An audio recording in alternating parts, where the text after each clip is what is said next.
अप्पू आ गया है।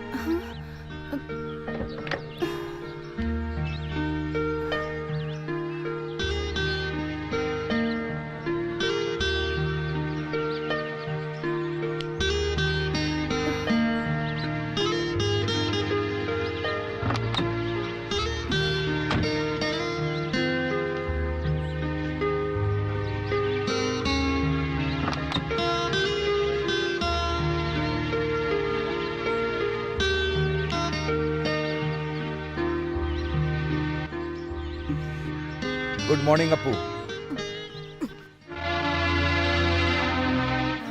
Good day.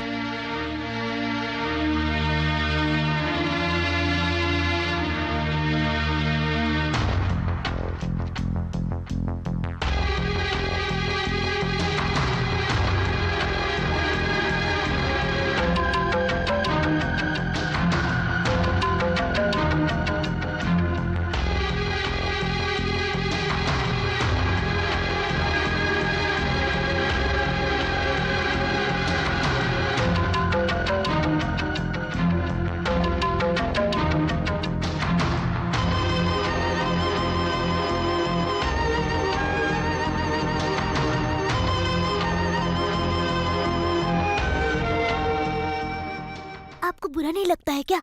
पापा को इस तरह से तंग कर रहे हैं आप लोग। पापा के पास अच्छा वकील रखने के लिए पैसे नहीं है, वरना वो आप लोगों को सबक सिखा देते। नहीं, अगर पैसे होते भी तो पापा ऐसा नहीं करते। आखिर आप लोगों ने शादी की ही क्यों? आप दोनों की वजह से मेरे दोस्त मेरा मजाक उड़ाते हैं। मुझे ये सब नहीं चाहिए, नहीं चाहिए। मुझे दूसरे पिता नहीं चाहिए। I hate him, I don't like him, I hate him, I hate him.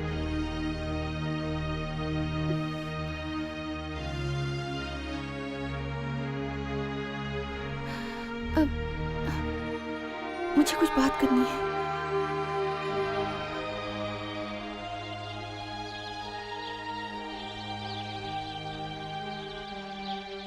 Court में तुम्हारे साथ इतना हैरेसमेंट हुआ, मैंने जानबूझ के नहीं किया।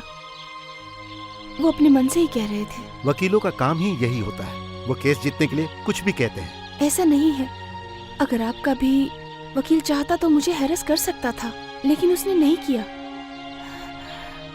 क्योंकि आपने उसे मना किया होगा, है ना? तुम तो अच्छी तरह जानती हो कि व्यक्तिगत तौर पे मैं किसी को परेशान नहीं करता, अपमानित नहीं करता।